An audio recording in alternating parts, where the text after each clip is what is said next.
Doherty overruns it. Wardlaw breathing on him. McKercher sees the goals. 5 in a row for the Kangas.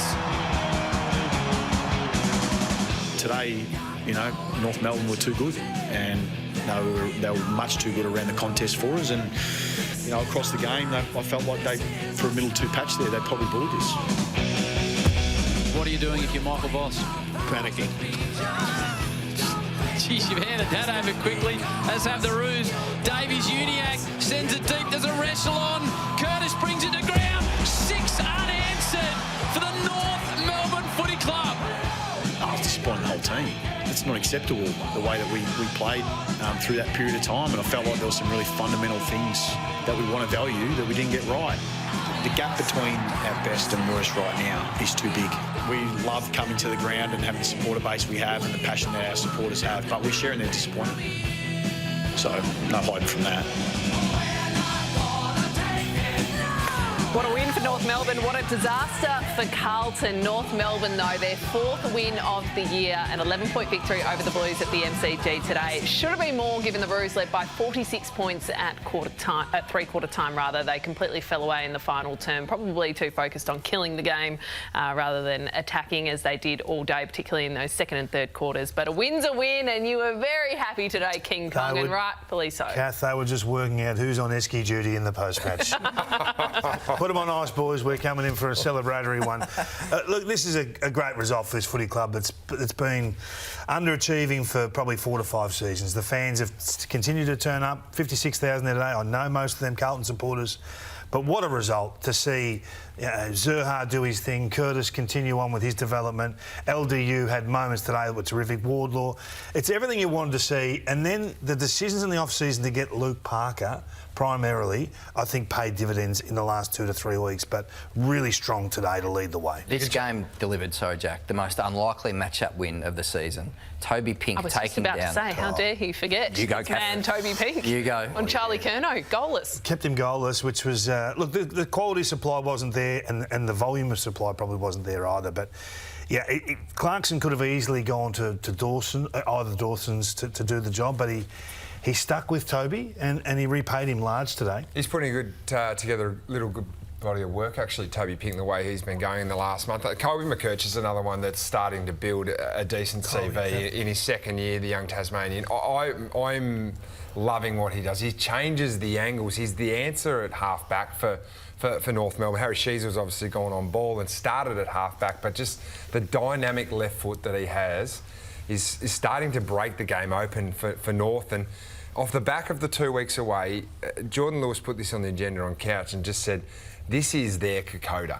The fact that he spoke about Kokoda as the bringing together of the Hawthorn Football Club. The time that they spent in Perth, the value will be paid off at the back end of this season. It could be the most important 2 weeks in the Clarkson era at North Melbourne. They need momentum through the back half of the season, but a win like today is something they can build on for next summer, you know, and really pop the 4th season under Alistair Clarkson. So a big tick for North Melbourne today, but the Blues are the story, and they are going to dominate discussion of all the footy shows over the next 48 hours or so. What did you see today, Kingy, which explains the 8 unanswered goals? Well, I look at them as a package, right, as a body of players. And when you represent Carlton, you represent a lot of their history. And I've heard Mark McClure and Robert Walls and these guys, Stephen Kernahan, talk about the mateship at Carlton. If you play for Carlton and you're lucky enough to pull on that jumper, you've got to meet certain levels of competitiveness. And the decoding situation today with Tristan Sherry, I'm going to show some vision here that to me just highlights where Carlton are at and their mindset. Now, Sherry's a brutal player, and he pushes their prime piece that they're struggling to hang on to at the moment into the fence. Ollie Hollins comes up and gives the gentlest of taps. The captain walks in and hardly affects Tristan Sherry's walking pattern. Sherry, what is that from Adam Shearer?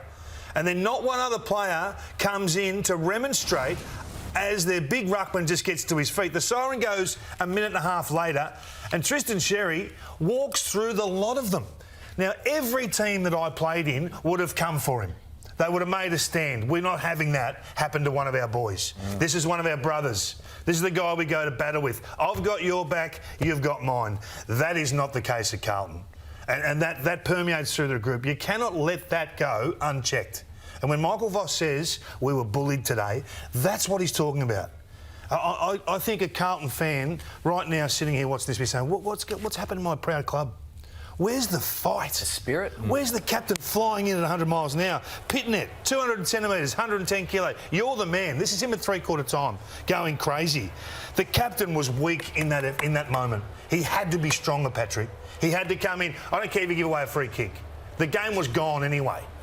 That is really not one word we use at all to describe Patrick Cripps. I don't mean weak may be too strong, but you know what I'm saying. Yeah. In that moment, you're allowed to lose your mind a fraction. Yeah, he needed to be there. He needed to be there for Wiedering, Doherty, Hewitt. They've got so many senior core players that could have done more to fly the flag. Well, they've got strong bodies. They've got experience. They've got those things. Look at Michael Voss here. He's got the veins popping out of his neck. He's pretty direct. You can lip read there, and it is pretty stern stuff. He's questioning players, play your role, that sort of stuff. So it's all falling apart, and he's seen it fall apart. The big question here, and you talk to the spirit, is the premiership window closed? And do they know it's closed? If you're Patrick Cripps and you've given your heart and your soul for this football club over 12 years or whatever it is, and it amounts to what? It amounts to a preliminary final which they lost a couple of years ago. They were 30 points up at quarter time. And now you can hear it. Tom De Koning's going to walk out on this football club, we think.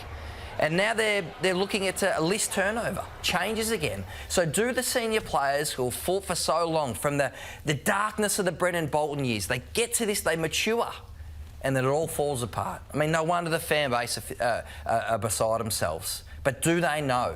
Are they not flying the flag, Kingy and Jack, because they know it's over? Oh, I don't think they know it's over. I don't think that that would be in their realms of thinking, but right now, they just need to focus on how to stop other teams scoring against them in large runs. I think it's adherence to system a little bit. Maybe there's a little bit of system in there too, but the footage you see of Michael Voss there is directed solely at the midfield. That's the midfield that are standing around there, and it's not whole group going around like this. He's eyeballing single players and pointing out specific bits of play that they haven't adhered, or it looks like he believes they haven't adhered to the system that they've built over the pre-season and over years now under Voss. So clearly that is, I think, a whole range of emotion just coming up and going, why aren't you doing this? Why are we in this situation again? So what about Michael Voss? Is he the man, Jack?